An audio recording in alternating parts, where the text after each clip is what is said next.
NLC ஊழியர்களின் ஊதிய ஒப்பந்தம் தொடர்பாக நெய்வேலி இல்லத்தில் நடைபெற்ற பேச்சுவார்த்தை தோல்வியில் முடிந்தது. ஊதிய மாற்று ஒப்பந்தம் உள்ளிட்ட பல்வேறு கோரிக்கைகளை வலியுறுத்தி NLC ஊழியர்கள் 28வது நாளாக வேலைநிறுத்தத்தில் ஈடுபட்டுள்ளனர். இந்த நிலையில் நெய்வேலி இல்லத்தில் NLC தலைவர் சுரேந்திர மோகன், இயக்குநர்கள், தோமுசா, அண்ணா தொழிற்சங்கம் உள்ளிட்ட அங்கீகரிக்கப்பட்ட தொழிற்சங்க நிர்வாகிகள் ஆகியோர்களிடையே பேச்சுவார்த்தை நடைபெற்றது. இந்த பேச்சுவார்த்தையில் எந்தவித முன்னேற்றமும் ஏற்படாததால் தோல்வியில் முடிந்ததாக தொழிற்சங்க நிர்வாகிகள் தெரிவித்துள்ளனர். அங்கீகரிக்கப்பட்ட சங்கங்கள் வைத்த கோரிக்கை அவர்கள் இவ்வளவு பிரச்சனைக்கு இடையிலேயும் 28வது நாள் வேலைநிறுத்தம் நடக்கின்ற இந்த சூழ்நிலையில் கூட அந்த முழுமையான எங்களுடைய கோரிக்கையை நிறைவேற்றுவதற்கு NLC நிர்வாகம் முன்வரவில்லை.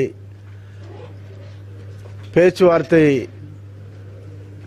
மீண்டும் தோல்வியிலே முடிந்திருக்கிறது.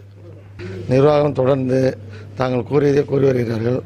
இறுதியாக அலோன்ஸை பிரி செய்யக்கூடாது என்று சொன்னால் அதில் ஒரு 1200 உயர்வு மட்டும் தருகிறோம், 10,000 ரூபாய் கிடைக்க வேண்டிய இடத்திலே 1200 மட்டும் உயர்வு கொடுக்கிறோம் என்று சொல்லியிருக்கிறார்கள். இது ஏற்புடையதாக இல்லை. தொழிலாளர் இடத்துல மிகவும் கொந்தளிப்பை தான் ஏற்படுத்தும். ஆகவே இன்றைக்கு நடந்த பேச்சுவார்த்தையில் எந்தவித முன்னேற்றமும் இல்லை. இதனிடையே நெய்வேலி INTUC அலுவலக வளாகத்தில் 3வது நாளாக 97 தொழிலாளர்கள் உண்ணாவிரத போராட்டத்தை தொடர்ந்து வருகின்றனர்.